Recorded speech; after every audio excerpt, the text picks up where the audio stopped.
UP ATS ने Pakistani agent को जरूरी सूचनाएं देने वाले ऑर्डिनेंस फैक्ट्री के कर्मचारी रविंद्र कुमार को गिरफ्तार किया था। अब पुलिस के सामने रविंद्र कुमार ने कई खुलासे किए। एटीएस की पड़ताल में सामने आया है कि फेसबुक पर फैक्ट्री में खींची फोटो की शेयर किया था और इस फोटो से ही वो निशाने पर आ गया। एजेंट चार्जमैन से नेहा व्हाट्सएप पर हर दिन चैट करती थी। रिपोर्ट्स के मुताबिक 50 से अधिक मैसेज करती थी और क्या क्या खुलासे हुए इस रिपोर्ट में देखिए। यूपी एटीएस की गिरफ्त में आया रविंद्र कुमार पूछताछ में हैरान करने वाले खुलासे कर रहा है। फिरोजाबाद की हजरतपुर ऑर्डिनेंस फैक्ट्री में चार्जमैन के पद पर कार्यरत रविंद्र कुमार को आईएसआई के लिए जासूसी करने के आरोप में यूपी एटीएस ने 14 मार्च को आगरा से गिरफ्तार किया था।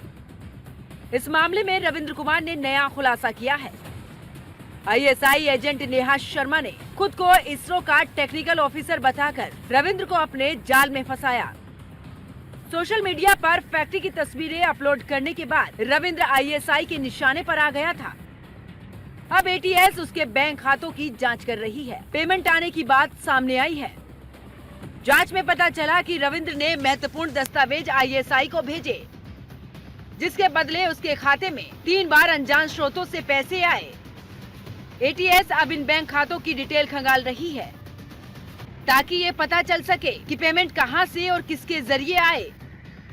रविंद्र ने इन सूचनाओं को व्हाट्सएप के जरिए नेहा को भेजा था।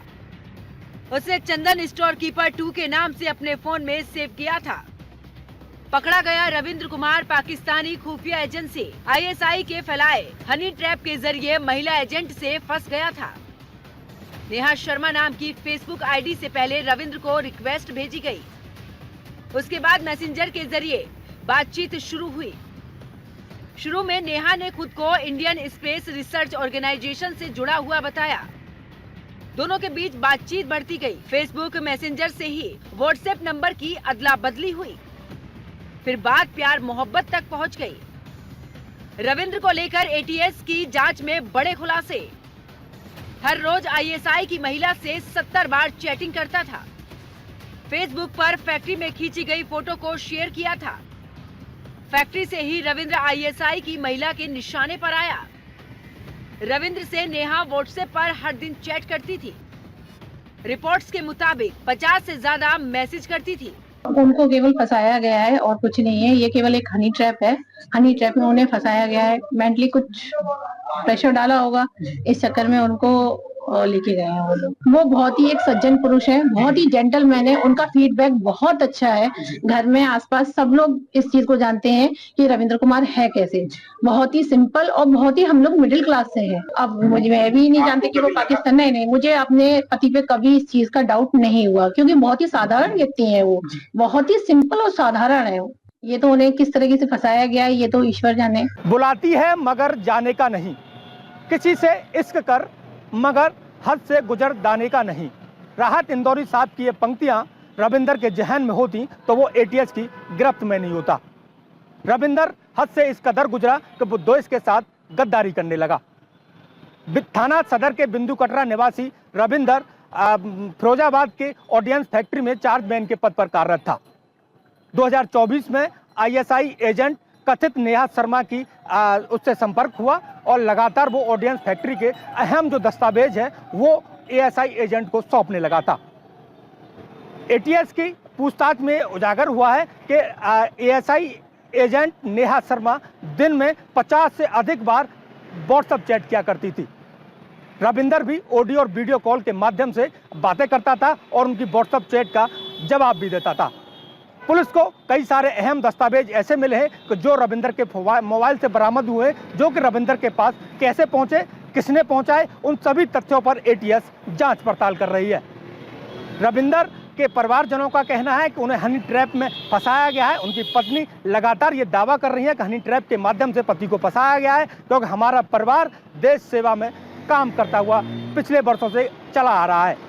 लेकिन जैसे ही यह सुर्खियों में मामला आया तो आस पड़ोस के लोगों को जानकारी हुई और लोग इस तरीके की घटना को सुनकर कि रविंदर पाकिस्तान के लिए जासूसी कर रहा है तो सकते में नजर आए और तमाम तरह की चर्चाएं कर रहे हैं। हनी ट्रैप में फंसने के बाद नेहा शर्मा ने रविंद्र कुमार से कहा कि वो भारत के विदेश और रक्षा मंत्रालय की जरूरी और गोपनीय सूचनाओं को इकट्ठा करके पाकिस्तानी खुफिया एजेंसी को शेयर करती है। हनी ट्रैप में फंसने के बाद नेहा शर्मा को लेकर रविंद्र कुमार ने कहा कि वो भारत के विदेश और रक्षा मंत्रालय की जरूरी और गोपनीय सूचनाओं को इकट्ठा करके पाकिस्तानी खुफिया एजेंसियों को शेयर करती है। इसका इस्तेमाल पाकिस्तान की खुफिया एजेंसी भारत सरकार के खिलाफ करती है। अगर वो उसकी मदद करेगा तो उसे इस काम के बदले में अच्छा पैसा मिलेगा। रविंद्र और नेहा देर रात तक बातचीत करते थे, वीडियो कॉल भी करते थे। इसके रिकॉर्ड्स मिले। रविंद्र पूरी तरह से नेहा के जाल में फंस गया। नेहा रविंद्र से गोपनीय जानकारी मांगने लगी। पैसों का लालच देकर गगनयान से जुड़ी जानकारियां मांगी। रविंद्र हुस्न के जाल में फंसकर ISI के लिए काम करने लगा।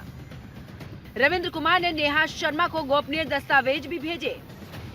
ATS अब ये पता लगाने में जुटी है कि रविंद्र कितने समय से ISI के लिए काम कर रहा था और उसने कितनी गोपनीय जानकारियां लीक की है। बैंक खातों की डिटेल और सोशल मीडिया चैट्स की फोरेंसिक जांच से और भी खुलासे होने की उम्मीद है। ये मामला राष्ट्रीय सुरक्षा से जुड़ा होने के कारण बेहद ही संवेदनशील माना जा रहा है। Bureau report, News1 India.